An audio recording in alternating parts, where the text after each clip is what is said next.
Tuperas y tuperas today on Dupe by the River.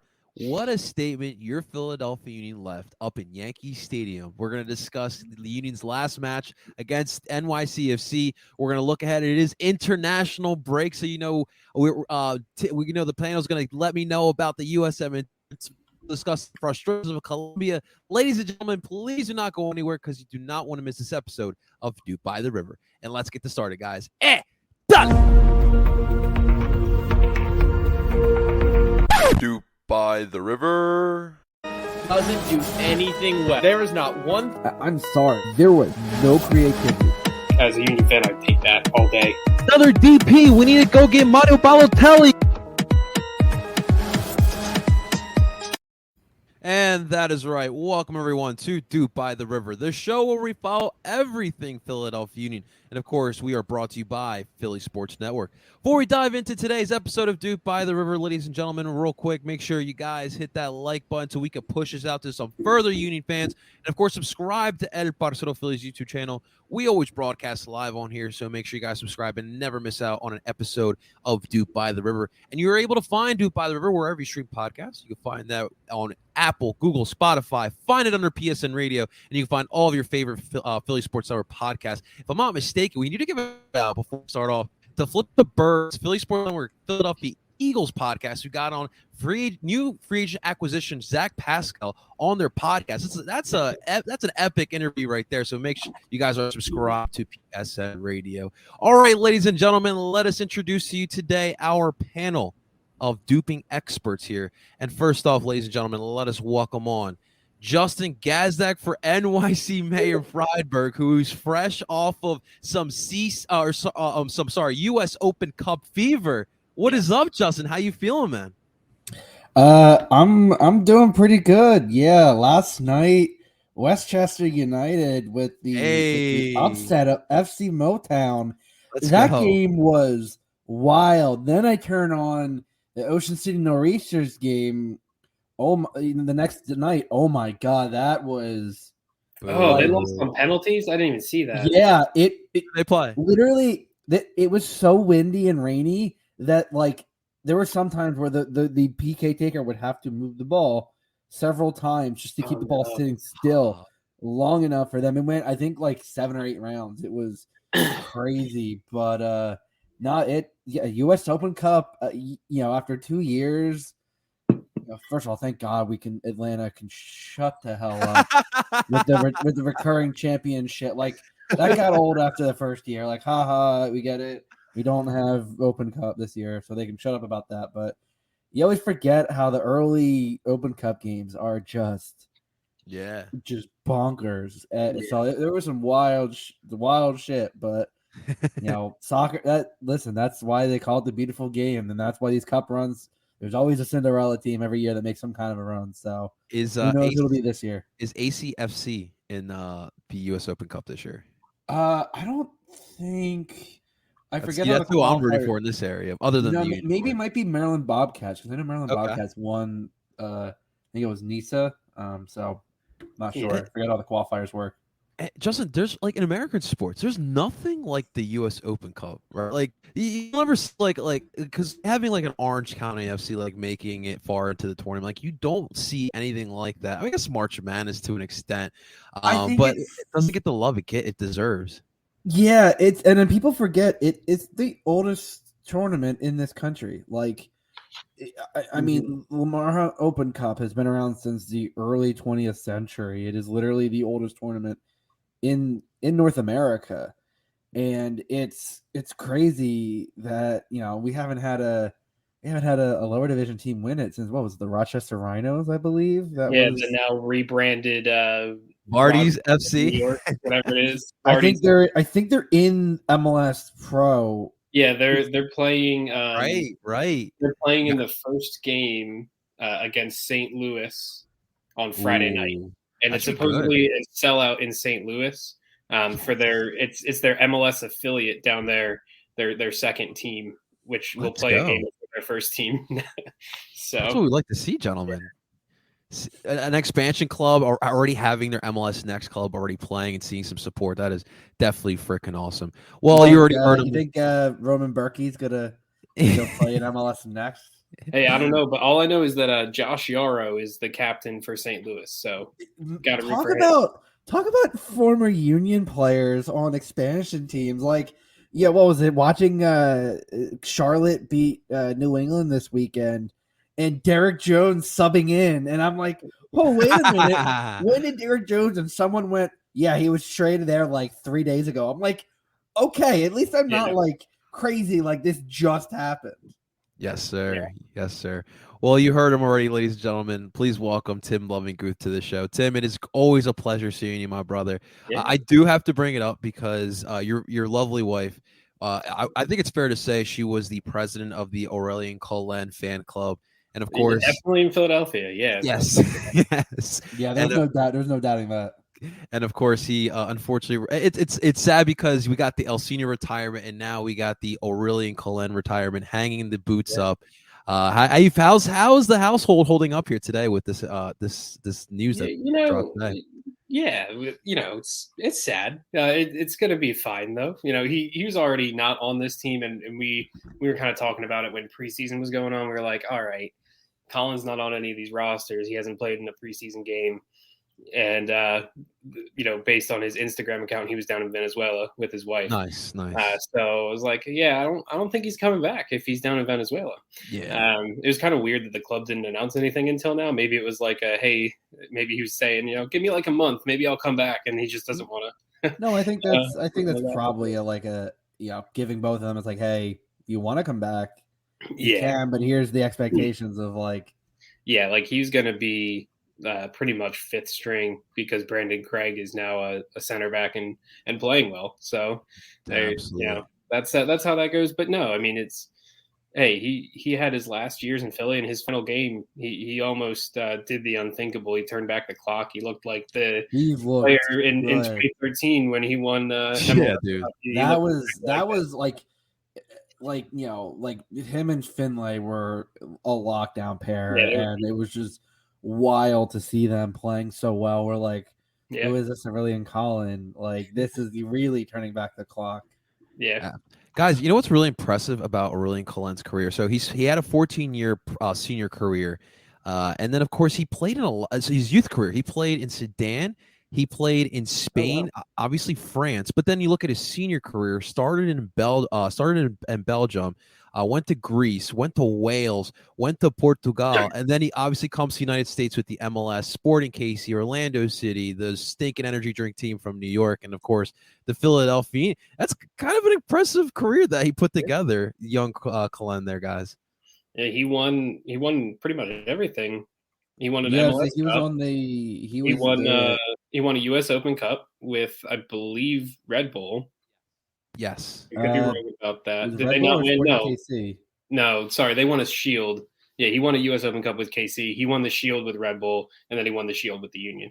So, yeah. Remember, was he on the MLS Cup winning side? That was it him, Dom Dwyer? Yeah. He was he scored a goal in that game and he won MLS Cup MVP. In 2013. Yeah, it was bonkers. The team that they had with that roster in the early 2010s, it was just insane. Sporting Kansas City was showing a video of his goal today. I always forget that a young CJ Pong was there as well. Yeah, was it him and Dom Dwyer? Dom Dwyer was there too, and Kai Kamara. That was their front line. Bonkers. Yeah, I'll never forget when CJ was with SKC and he's spitting some game to Hope Solo. That's great throwback, CJ Sapong right there, guys.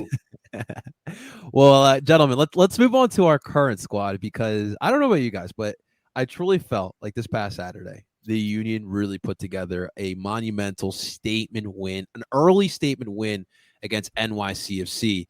Obviously, 1:00 Yankee Stadium. The lineup for the Union, as predicted, the usual pretty much the 9 suspects. You had Andre Blake in goal, Wagner, Elliott, Glazes, and Harry on the back line. You had Flock, Martinez, Bedoya, and Gazdak as your diamond. And then, of course, Sergio Santos and Julie Carranza as the forwards. And then in this match, I really felt like the Union started off really fast. They set the tone. Obviously, you had that early scare with Talus Magno. That freaking Magno kid, jeez Louise, guys. I'm trying to tell you, he's going to be good. Yeah, but outside of that, Ariel will lock him down. So yeah, but outside of that chance, he really just him and Castellanos were really off. In check. I mean, they did play in Mexico, like. Yeah, that is. We'll definitely get to that. At like the quadruple sub at like 55 minutes. Yeah. So. Absolutely. Well, then, of course, in the 12th minute, we get ourselves a free kick opportunity from Kai Wagner. Ball kind of squirts around in the box, and who else but our captain, Alejandro Bedoya, to bury that away. He gives the Yankee Stadium the good fist up to get everyone wound up. And then, of course, we get 20 minutes later, off a throw-in. And then, of course, Alejandro Bedoya gets the outlet pass to Nathan Harriel. And, gentlemen, what a dime of a Carlson to Daniel Gazdak to put that bad boy in. Oh my God. And then that's really was the difference there.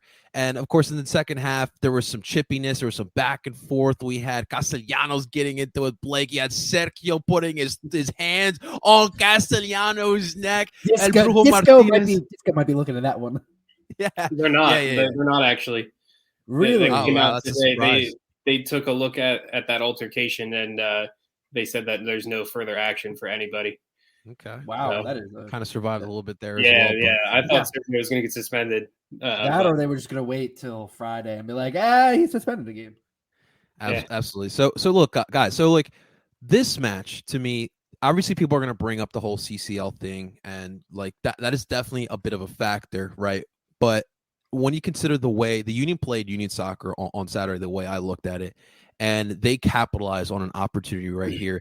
And remember, we've never won in Yankee Stadium. We had ties, we've had draws, but we've never been able to walk out with 3 points. So I think, to me, when we're talking about going forward in this season and in the Union setting, asserting themselves and playing they're serious business this season. And I think this was definitely a great step.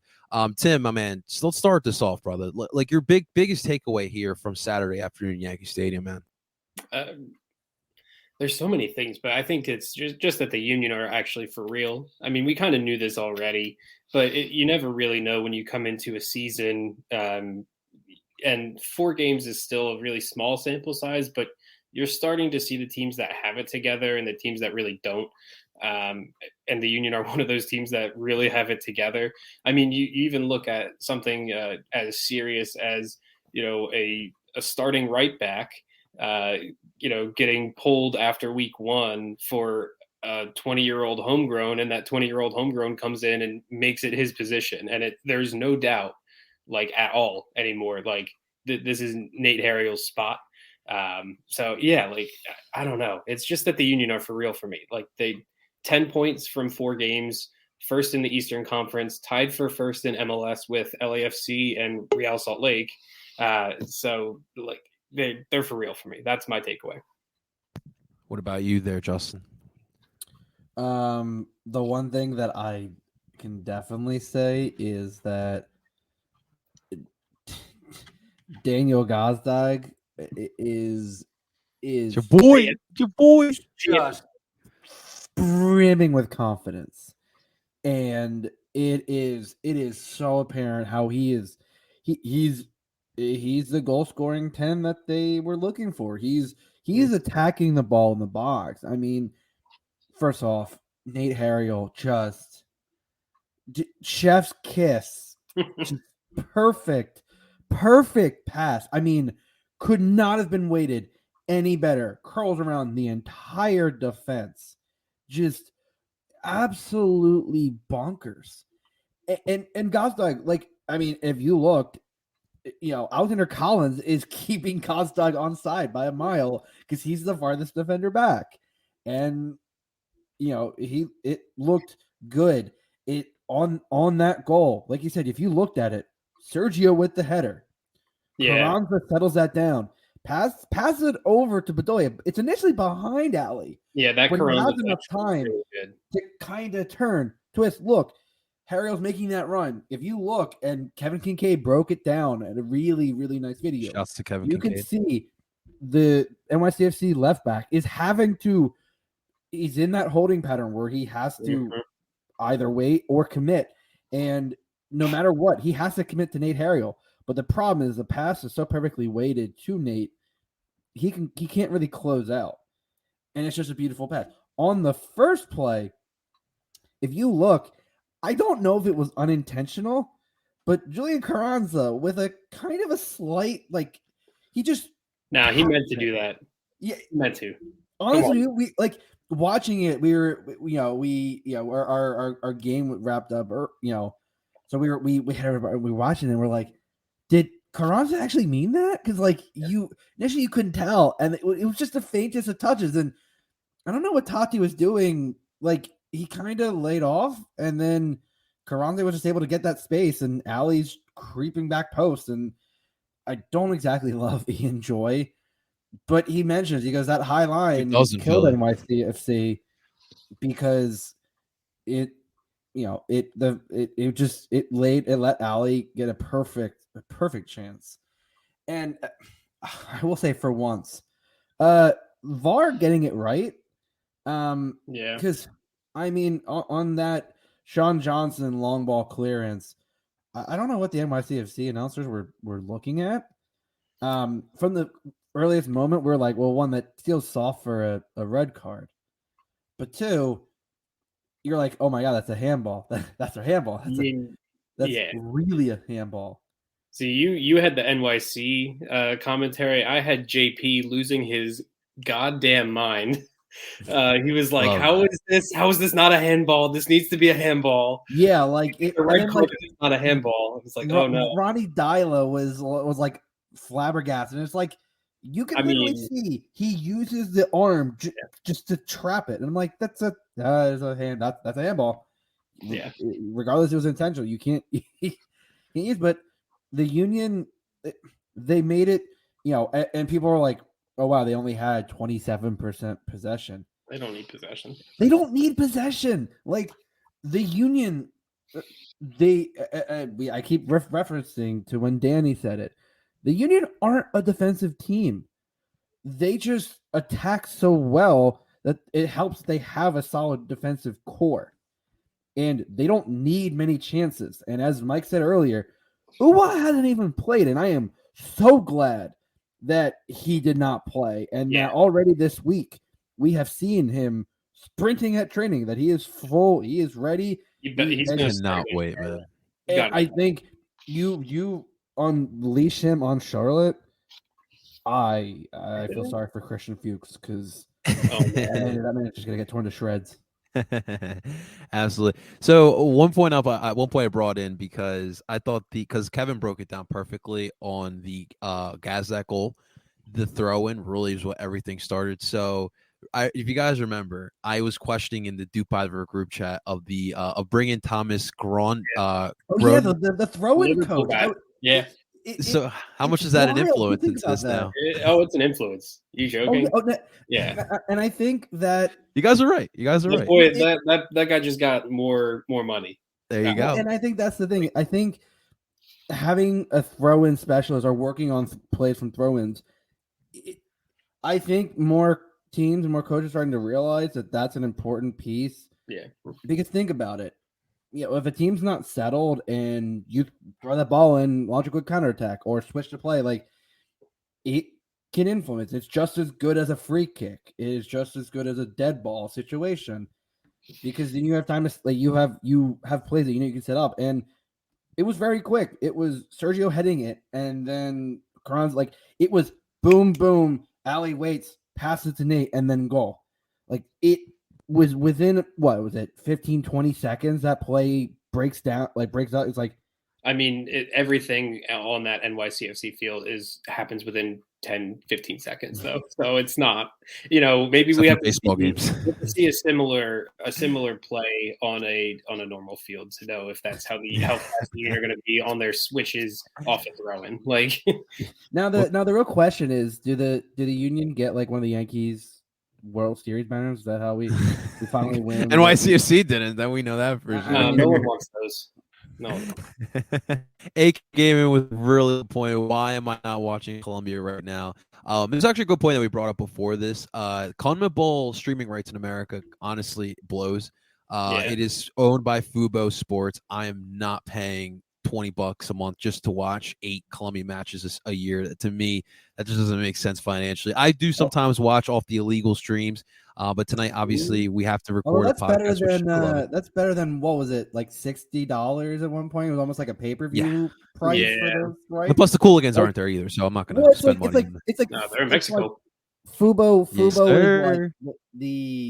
it's like they're the you don't want to have to do it, but it's unfortunately it's better than the other options. I know. Yeah. It's tough too because if Colombia was in a spot tonight where I felt like they could make, I really do not feel like they will make the World Cup, unfortunately. Which is good news. I can be rooting for the U.S. with you guys, and now I'll get all into the U.S. I'll find out about the U20s. Obviously, we got Paxton. We got Paxton, Quinn, Jack, and why am I like Brandon over with the U20s, right? Of the U.S. Wild that Quinn was listed as a forward. He's been playing a lot of forward for them, and then I saw that play from Paxton to Quinn with that shot fired inside the far post. I was like, okay, Quinn, like. Yeah. How about that, man? That was some nice plays, dude. Absolutely nice plays. So what we're going to do tonight, we're going to do something a little bit different, ladies and gentlemen. We're going to continue the NYCFC talk, and of course, we'll also get to the USMNT talk because obviously a big matchup for the U.S. tonight against Mexico. But we're going to allow you guys to come on in. As we mentioned, the link right now is in the comment section. All you got to do is copy and paste it. You can come in backstage. We'll bring some of you guys on here. We want to hear from you guys, and obviously it's a bit of a bye week for the Union, so we kind of want to throw it back to you guys. We want to hang out as we always do, answer your questions. Definitely you can keep throwing it in the comment section as well, as Thomas is giving us some great content as always, Thomas. Yeah, we always appreciate it. But gentlemen, let's already go backstage because right now I have an absolute Union fan legend. You know him on Twitter as Father of Ben.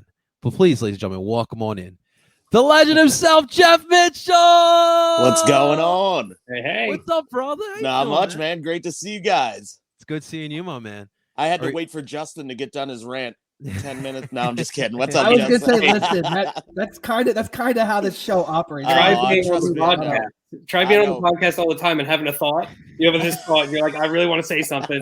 Justin's got like 10 more minutes though. I got to write this down. I'm gonna lose it.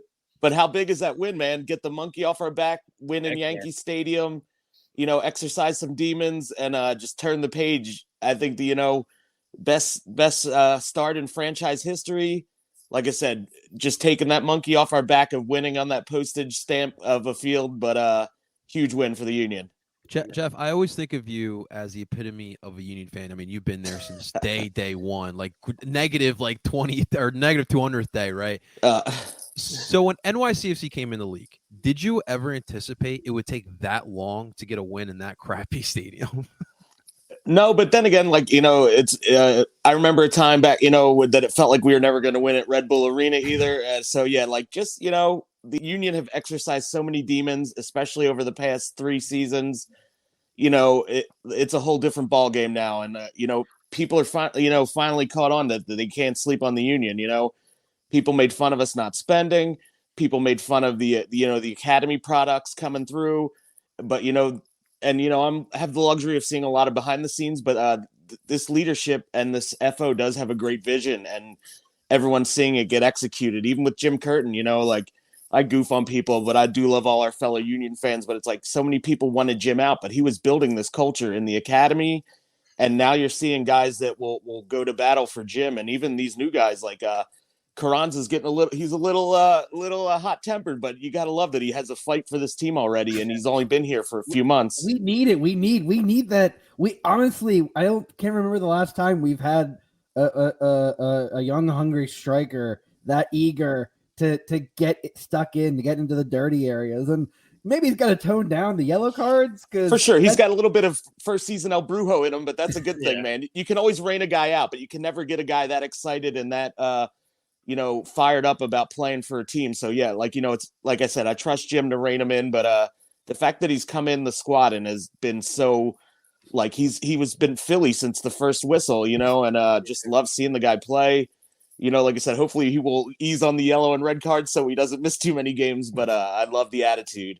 Yeah, it's wild.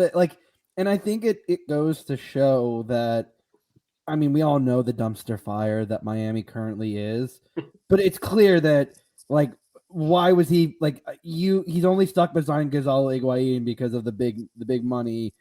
Higuain has never been a superstar. I don't know why he was brought in to be that quote unquote superstar, but Carranza, okay, maybe not worth $6 million. Like, I think was a bit of an overpayment at the time, but it's definitely clear that there's a lot there, and it's all about finding players in the right system, and this system is easily suited to everything that Carranza wants, and I think that's been a big boom for Gazdag, and I think that's why you're seeing how well Gazdag is playing, is because he has a striker that is willing to drop deep, that can play these passes, and as we mentioned before, this is all without Uwa. Like, this offense has been doing great, and you're missing your key, your off-season signing. Now, I think it was good that he did not play, because given the 2-week break, I think it makes sense. And now, as we've seen this week, he is practicing, and he's practicing at full speed. I think it's huge. And it's got to cut you off, though. Do you even think the offense? I don't even think they've played that great yet, and that's not a critique, but we're not even firing on all cylinders yet, and they look great. I feel like we haven't played a complete game yet, and that's no knock on them. I just know the ceiling is that high for this team. And I do agree with you, Jeff. I know what you're saying. Yeah, no disrespect, but I think we haven't even seen what this team's capable of yet, and they're already looking scary. Yeah. Because I still think that this could be a squad that, I know in the past we've struggled with a possession stuff. Well, since we switched this 4-4-2 diamond, we've struggled with keeping possession and attacking in that type of sense. We've been the high press has been. I feel like we've used the high press already more than we've seen last year.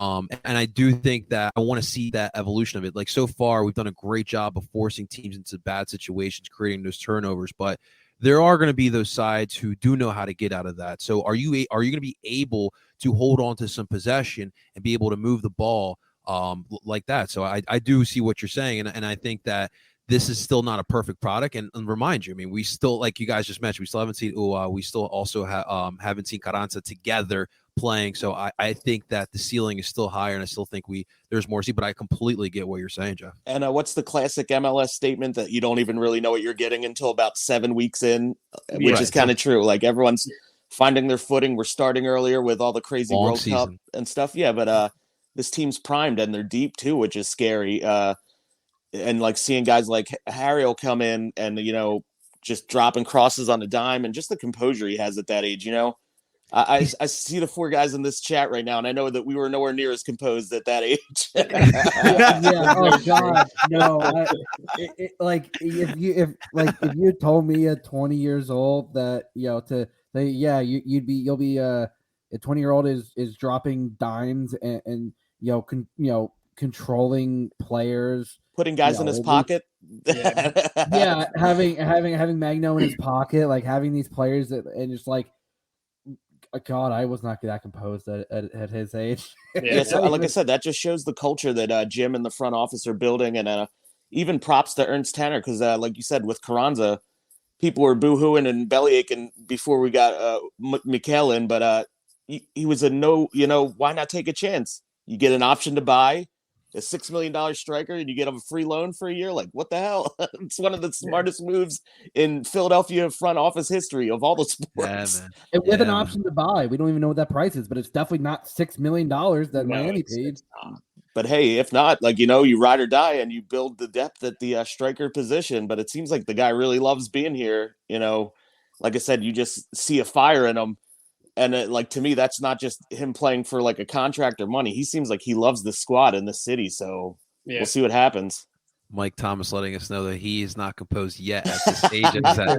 Are any of us really? No. No, but the maturity of all the young guys, the homegrowns, is pretty amazing. Especially when you see athletes in all the sports at sometimes double the age of these kids getting in trouble and acting like idiots off the field. It's pretty impressive. Yeah. With the shoulder that these kids have on their head. And like I said, that all goes down to coaching, from Jim at the academy to all the guys at the academy to Marlon at U2. these guys are building a culture and not just it's crazy. It really is. Real quick about Nate. I was able to interview him last week, and I was trying I was trying to get him to talk about how like he could possibly be that next Brendan or Mark to go and be that next homegrown to get a start and then kind of take it from there and then get a big transfer. And I was like, how do you feel about that? Like, have you talked to either of them about that? And he's like, I talked to Mark. He just told me to take it day by day, and that's all I'm going to do. And I was like, all right, well, I was hoping you'd say a little bit more, but I mean, I can't be mad at that. Like, you're a 20-year-old kid who quiet guy. Yeah, it's funny too because Mark's a young guy too, and no knock against him, but the fact that he's mentoring Nathan and Nathan's looking up to him, like it just shows you how good of a head these guys have on their shoulders, and it's impressive. No one's getting in trouble. Nobody's at the club on TMZ or whatever. Like, if I had that much money at this age, are you taking shots at Derek Jones, Jeff? No, if I had this much money at that age, I would have been out of control. So, props to the kids for, like I said, they're focused, and I love it. And I think this year that the biggest, the biggest, and I think the most underrated addition to the entire coaching staff front office is having Ryan Richter come in. Yeah, like Ryan Richter. Assistant coach Eldino.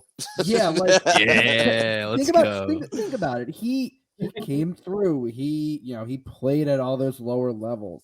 He knows how it is to be at that age and to have high expectations placed on you and to how to try to manage that. And I think having Jim, like having a quality tier of coaches from Marlin all the way up who know, like I said, Marlin brought he was coach when Ray was at West Virginia. Jack, he knows how to handle these guys.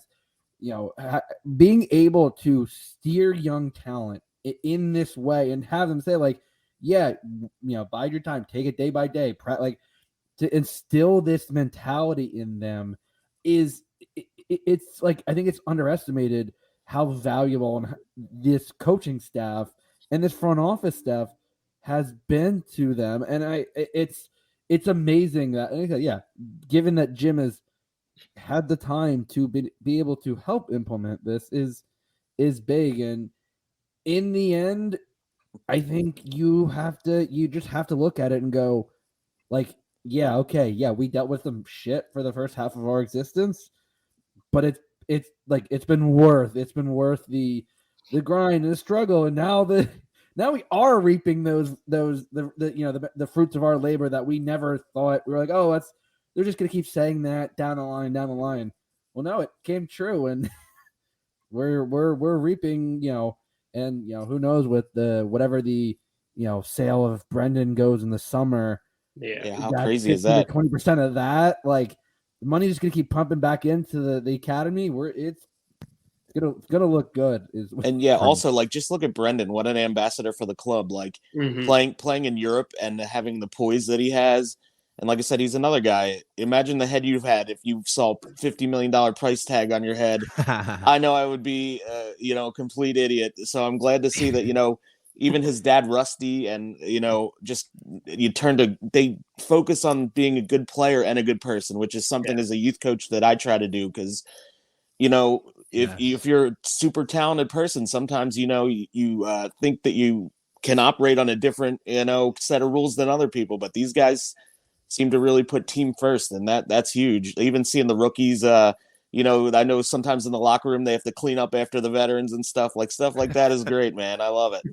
Well, Jeff, screw the Union. How is our favorite youth team doing? How's Roxborough United doing? Roxborough United's great, man. We just finished. We did SO5 for winter indoor, and nice, man. In the fall before that, the kids won inter-county, so that they're doing great, man. And like I said, it's just about, growing the game. You want good players, but if you're not producing good people, to me, that's a fail.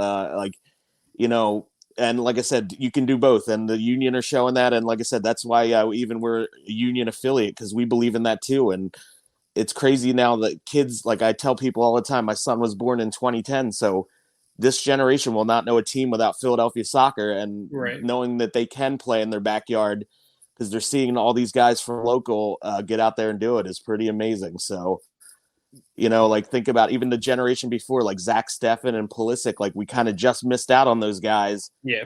But there's so much talent in this region. And like I said, our affiliation with the Union and just seeing my kids look up to these guys. And I'm happy to have them look up to these guys because, like I said, they have great heads on their shoulders. All the guys are awesome. Like anytime I've asked them to sign a ball for a donation, or even just if I have a kid that's having trouble, maybe do a short video for a kid, like they more than willingly do it. And that's awesome, man. That's just them, I'm not going to drop names. Like I don't want to, but I've had guys do that when I'm like, we even had a kid whose dad passed away, and like players, coaches, everyone was willing to like really pitch in and just like, be there for these kids. And that's not, something that comes with signing a contract. They're not getting paid to do that. And Right. like I said, it's not being publicized. So they're not doing it to look good in the local community news or whatever. Like they just care about where they're from and this team. And it's awesome. That's the thing is building the key crux, I think, to obviously, you can be as talented as you want at that age, but if you're not a good person or a good teammate, no one's gonna want to play. Like it can drag down a lot. It can drag down a team. It can drag down a locker room. Look at teams with some of the best talent in the world that just. What were the Miami Heat doing on the bench last night? Trying to fist yeah. each other. Boy. It's that community mindset that we want to build, and that's the whole with the Union Academy down is the affiliates is we obviously yes we want good players, but we want good people as well. Oh yeah, yep. The people that can build back to the community that. Even if you're not a professional player, you give back to the game. You give back to your community. Oh, there's so much like coaching, cleanups, like so many great things going on with the supporters groups and the team. And, philosophy I instill in my kids that Jim Curtin never explicitly said it, but I'm like, I don't care if you're the best guy on the field. I just care that you do your best. Because if a kid is better than you, but he's not doing his best, you can go out there and outplay him by doing your best. And, it's a team. If everyone goes out and does their best, the whole's going to be even better. So it's like, it's amazing what you can achieve when you believe in yourselves and the guys around you and you lift each other up instead of putting each other down. So that's why I love this team and the city, man. That's some Posidelphia right there. That's yes, right. Sir. Posidelphia right there. I say, Jeff, when's the DOOP by the River Gang going to get some Roxbury United stars? We could I think we need a some scarf because Tim's obviously got the scarf set up. Heck yeah, man. We could definitely get some Roxbury swag in there. And like I said, I can't wait for the day I get to see one of my kids play for U2 or play for the Union. And like I said, in the meantime, I get to watch that look in their eyes when they're watching the guys on the field. And it's an incredible feeling just knowing that you can see that now. Because, I grew up loving soccer, but, no professional team. So I love seeing that the new generation does not have to suffer through that. And it's a great feeling just seeing the game grow overall. I know we like to bust stones about the other major sports teams in the city, but it is Philly versus everybody, man. We might bust balls with 97.5, but it's like, hey, man, we just want you to acknowledge that we're here. We love you guys. We love sports talk. We love talking trash. Like, just, open the door a little bit. Union fans are pretty much exactly like Philly sports fans. It's one and the same, man. But like I said, you just got to build the culture. Like I said, I've told this too. You got your Flyers gear on. In the 60s, everyone said this town would never accept the ice hockey team now try to think of Philadelphia without the Flyers, even at their poor streak right now. Like, it's just ingrained in the city's DNA. And, in the 60s, people were like, screw ice hockey. It's never going to make it in this town. So, you just winning gotta, cures all, Jeff. It's all, you go out, win some Stanley Cups, but nah, dude, like you just got to, earn your stripes here. That's what Philly's all about. They want you to show that you belong here. And I think the Union are showing that big time. Jeff, one more question before we let you go. You got it, brother. Anytime. Obviously, it is National Cheesesteak Day, and you come from I think to me, one of the best cheesesteak towns in Roxborough. Have you driven by Dallas Andrews today? And how crazy do you think it is, or it is right now? The line is out of control, and I'll tell you guys that there's like the top secret in Roxborough, and nothing against Del Sandro's, but Barry Steaks. He was a protege in Dallas Andros, and he has his own shop here. And that's like, if you ever see the lines are too long, head up to Barry Steaks a little up the road. But yeah, you can't go wrong in Roxborough with cheesesteaks, man. we're very blessed. And even I loved all the banner online, but man, we're so blessed in this neighborhood. Everywhere has an amazing cheesesteak place. So, keep busting each other's balls, but go try every cheesesteak in the city.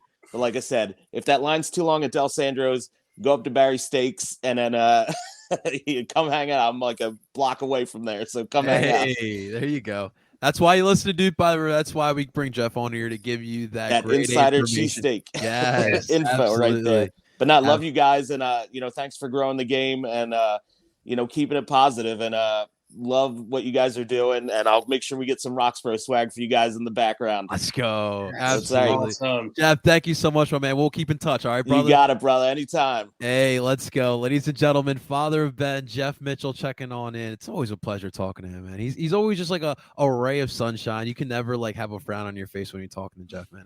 It is always great to talk to him. Tim and Justin, we do need to keep in mind our brother Zach Labasso, who's not here today.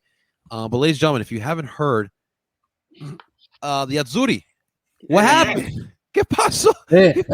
As our good buddy Paul Catrino said, cries in spaghetti. It's just, I mean, crying gravy. What? Just what? Like North Macedonia? Wow. Just. But this is like but the thing is, like, this is the second time they don't qualify, right? But they all won the Euro, which makes this like so mind-boggling to me. And it's why, like, it was funny that that Zach said that anyone who wins the that continental tournament should auto qualify. I'm like, no, this is what makes, like, I guess why this completely makes me disagree with that fact, because the fact that Italy wins the Euros and they're not qualifying for the World Cup because they lose to North Macedonia in a playoff. The fact that they were even in a playoff to begin with in their Italy is, I feel like it's unacceptable for them after not qualifying in 2018. And I'm not trying to put any bad vibes out there for USA, because I know we also didn't make it in 2018. So, but yeah, the fact that they had to go to a playoff where if they beat North Macedonia, they would have had to play Cristiano in Portugal, and that probably wasn't going to go well for them either. So, yeah, losing the way they did, though, 90th minute. I mean, they took off. Who'd they take off? They took off Insigne and Immobile. Like, they didn't have their guys out there at the end of the game. So I don't know. I don't know what was going on with that, but. Yeah. And but that's, to me, it's just like, and I do think that is part to do with, I mean, I don't know about you guys. I don't typically watch too much of the UEFA World Cup qualifiers. I'll keep an eye on CONCACAF, and obviously CONMEBOL is really where I'm at, but the competition is tighter than what you guys anticipated to be. And for the nations like Italy, England, Germany, Spain, don't just, walk in against North Macedonia and think you're going to get 3 points there. No, they are very well managed as well. So, Wow. But before we move on to some more international play, any last thoughts against NYCFC? I don't want to just because it was a pretty big deal, so I don't want to just like gloat over it. But any last thoughts over the NYCFC match you guys might want to bring up there? I will say this again. I think Ali Bedoya is quietly having a fantastic season. Like, as people kept saying, Ali is turning back the clock, man. And I think it's because I think you've seen it since Nate came in. Yeah. With the speed that you have with Leon and Brujo to an extent, and now Nate, Ali doesn't have to do these lung busting runs every time and force himself up there. And I think you're getting the best out of Ali. And as I've said, Leon, I mean, it's understated how important he was coming over last year.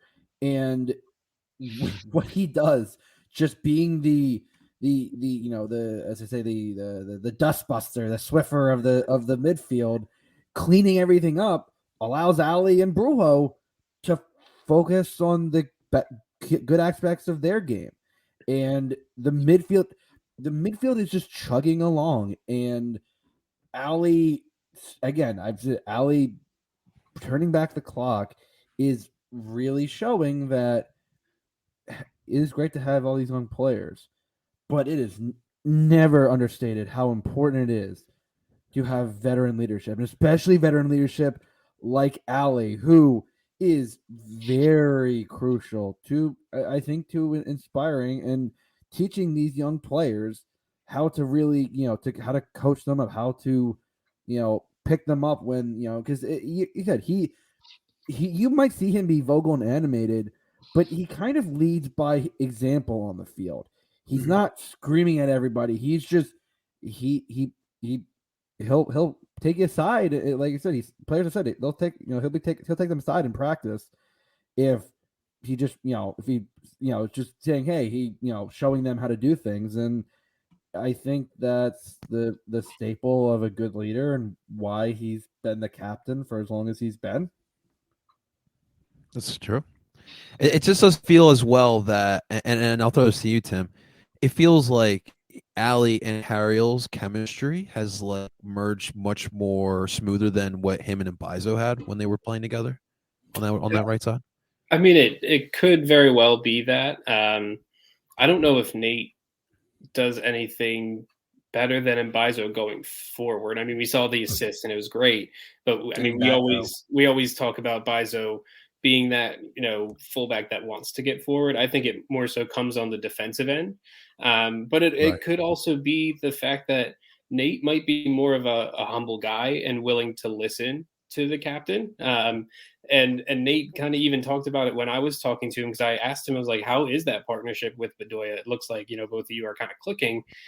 And he was saying, yeah, I mean, like, it's easy when you have someone with that experience. And basically Nate was saying he just waits to hear what Ali's going to tell him. Like, if he tells him to stay back, he'll stay back. If he tells him to run with the guy that's, making the overlap, he's doing that. If he's telling him to, get forward, or, he's playing him a ball down the line, like we saw at NYC, like he's going to run onto it. Like, so I think either the spoken or the unspoken connection that they might have right now is going to blossom into something that's going to be really good for both of them. And I agree with Justin. I think that is why Bedoya is looking like he's turning the clock back a little bit. Ali gonna pull Tom Brady in the year. Like, I'm gonna retire, guys, and come back. He feels like he's that young. Hopefully, man. Hopefully we can get that. Maybe Aztecca is gonna do it. No, I'm just kidding. Absolutely. And one last point, what I enjoy most about these two clubs matching up, I felt like obviously the MLS is a much younger league than the other major leagues in America. And I do feel sometimes they do force some rivalries. And this is one where I don't feel like the league has forced on us, but it's like naturally and organically been there. Like, you see the back and forth bitterness from the past couple matches these two teams have faced off against one another. And I think that is very important for the league, for them to gain those organic type of rivalries. The way you saw like Atlanta and New York go at it for those couple seasons when those guys were competing at the high level that they were at. And that's always fun to watch for sure, guys. Yeah. All right. So let's move forward here, guys. So to end this, I listen, it is obviously, we all know what is tonight. U.S. versus Mexico, a little late night one at the Aztecca. If you're an American soccer fan, what else could you possibly want? U.S., Mexico, Aztecca. It's a match made in heaven. So I'm gonna give this to you guys. Obviously, you guys are the USMNT people on the podcast. How are we feeling? What's more out here for the U.S. Nation here? I'm gonna take this one first. I'm do it, Tim. Let's go. I've been like up and down all week about this match, and I know, listening and reading all the things that are out there, like, this isn't even really the biggest match in the window. It really is the Panama game that's on Sunday, but it's USA Mexico, and I don't know how I feel about it, because part of me wants to see the second string players come in there, play as best as they can, play their hearts out at the Azteca, see what happens, and then the other part of me is like, nah, F that. Like, throw all the starters out there and try to beat their ass in their stadium and get Tata fired. Like, I'm just so up and down. I can't wait for this game to start, and there's still an hour and a half until it starts. So I don't know, but I know Justin has thoughts as well. It's Tata sack. Look at Tim. I love it. What about you, Justin? Yeah, I've kind of been up and down all week because listen, Mexico has not been playing well over the last few windows, and if any time to go in and steal a win in qualifying, it would be tonight. Yeah. But at the same time, it's like the more important game is Sunday, and so it's like in my head, completely going back and forth between, do I want Greg to play the A squad? Do I want the B squad? Like, who do you start in the midfield? Who's like running through the permutations in your head, and it's just at this point, which I don't even know if I'll be. I'll probably be asleep by halftime. Knowing me, I will. I cannot guarantee I will be up. I will absolutely crash by halftime at this point. But the more I think about it, and of course, I talked to my dad about it all week, and my dad is, has been around soccer in this country for a long time, and he knows the early days of really rough qualifying.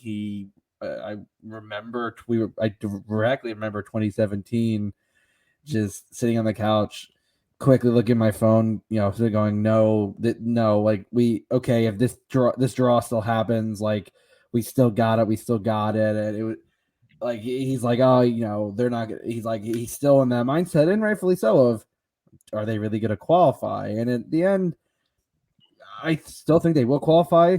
I think we've made it more of a stress inducer than it should be. But, CONCACAF qualifying ain't easy. And, people want to say, oh, CONCACAF should be easy. And yet Italy loses to North Macedonia. Like, that's like for all the crap we get about the USA going down to Panama and losing, England can play San Marino and no one bats an eye. Right. So, like, I think CONCACAF is its own. As I said, there's a reason it's a noun, verb, adjective. It describes everything and anything with North American soccer. And it's just like, unfortunately with Brendan's injury, which thank God it was not as severe as we thought, but he's still out for this window. Yeah. And Serginho Dest. But the thing about this pool of talent is you have a lot of talent. And Zard is playing? Oh, God.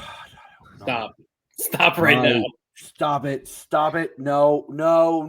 It's going to be Jesus Ferreira. Come on.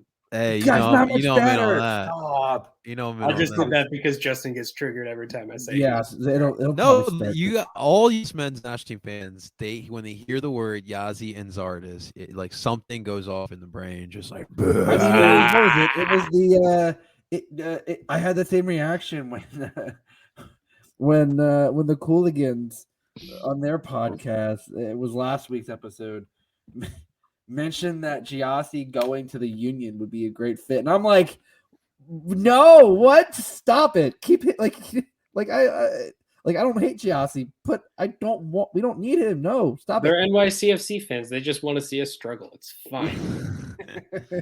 Listen, they'll need him. They'll need him when they sell Tati for $20 million. Yeah. Kata, we love Justin's head. We absolutely we stand. Absolutely. I just a little bit of turtle wax every morning. Hey, Ali Bedoya is out here scoring goals. Just yeah, want him on the national team. Greg Berhalter, what you doing? Yeah. New number. Who this, Ali?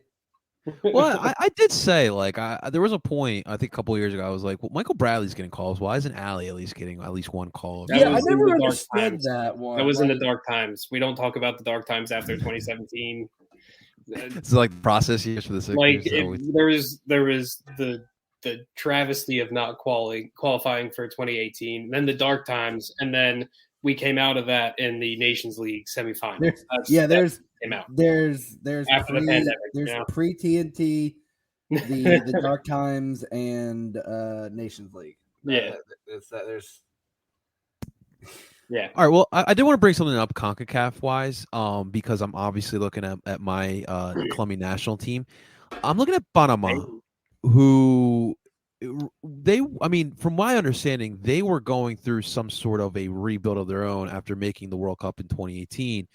And yet these guys are in fourth place of qualification. I don't think they'll make the World Cup, but I do find that impressive that they're in fourth in World Cup qualifications. And then I look at their manager, Thomas Christensen, a guy who's played he's Danish, played in Spain, he's played in Germany. He's got obviously that European background, and he's doing a pretty solid job with Panama. And I've always said that about Colombia. Like, we try with Queiroz. He just tactically was just did not understand what he had in front of him and how that would match. And I see what Christian has done and his influence, and that's like what I want for Colombia so bad. But I kind of want it up because I do find that pretty impressive what's going on with Panama right now. Panama is really intense. That's what I have to say. Like they might not play the best soccer. They're gonna keep a bunch of people behind the ball, and they hope that they can frustrate you enough and find the one opening to get the one goal of the game. And I think that's what they did against the U.S. men's national team, if I'm not mistaken. I think they beat us 1-0 in the first game we played them, which was down in Panama. So yeah, like they're not an easy team to play against. That's why they're up in fourth, and that's why they could still qualify. You said you don't see them making the World Cup. They could get one of those bids. Like they could get fourth and play. Was it New Zealand or I think they could get third. They play Honduras. They have to come to the U.S., which is going to be tough. But they've already beaten the U.S. And then who? But I think they finished their games in Orlando is a little different, though. Yeah, you're not wrong. They finish against Canada, who will already be qualified by that point. So they could easily get the amount of points that they need, which is why all of the scenarios right now are just scary for USA, for Mexico, for Panama, and Costa Rica. Those four are fighting for 2 auto spots right now, and it's going to be a heck of a time over this next few days. I've got to face off now. Is this Panama match? Is that in the U.S. and Panama? Is that in the U.S. or in Panama? Yes, or in Orlando. It's in Orlando. It's the only home game in the window. Yep. Listen, my U.S. men's national team fans, you guys better be swarming Orlando Sunday, all right? Because I know Panama's going to show up. If it wasn't a Sunday, I was so. I was already talking with my boy Freddie. Hey, shots of Freddie about going down there, and it was like Sunday, and I'm like, yeah. Absolutely, such a lot of fun. All right, well, I'll listen. We'll end the last couple minutes with my national team right now at halftime. Nothing against Bolivia. Tim's Luis Diaz got the lone goal so far in the 39th minute. Dude, so the dream is still alive. That is real, man. Have you been watching Liverpool lately? I have, because they've made me care now that they're going back into trying to challenge Man City. Actually being, in striking distance again. No, but hey, props to your Colombia. If they can hold on, they got one more game after this. They'll be 1 or 2 points out of either a playoff or an automatic spot. So crazier things have happened, right? It's the crazier thing. Listen, I would love to say if they qualify, I will go to the World Cup, but there's no way I am supporting Qatar whatsoever. So, but I'll do something. I will do something for if Colombia beat, because that'd be pretty incredible. That's, to me, it's almost a miracle. So here's what's gonna happen. We're gonna have Colombia's gonna make it, US is gonna make it, and then we're gonna have a group that's gonna feature England, Colombia, and USA somehow. And Philly Sports Network is just going to implode. It's going to be the worst. PSN group. It's going to be bad. And I would have said Italy if they made it to throw that in there. But unfortunate. But yeah, man. The PSN. It'll be the PSN group, man. I absolutely love it. Give it to us. Manifesting it. I love it. I absolutely love it. All right, guys, that's going to do it for today's episode of DOOP by the River. We'll be back at it next week. We'll be previewing Charlotte. Obviously, we'll be back into action with MLS the following weekend. So we'll have a Charlotte preview for you guys. We'll talk about the U.S. matches. We'll be discussing that as well. What other news pops up. Hopefully, the Union give us a little bit of some sort of news. We haven't had too many crazy news going on with the Union, but we'll definitely see. And we'll have to recap a Union 2, hopefully a win. Hey, I'm how about those excited. kits? I'm excited. I'm excited to go. That's gonna be a fun. Yeah, Justin's gonna go. I might be going. I haven't decided yet. I know Mike Yeah. Thomas is going. I know Yeah, Ritt. I mean, there's other people that are going to be going to the we're game. playing FC Cincinnati too. So what are we thinking? Like a 10-0 win for the Union? Or Well, wait, is it Union 2 versus Union 3? Then is that how it?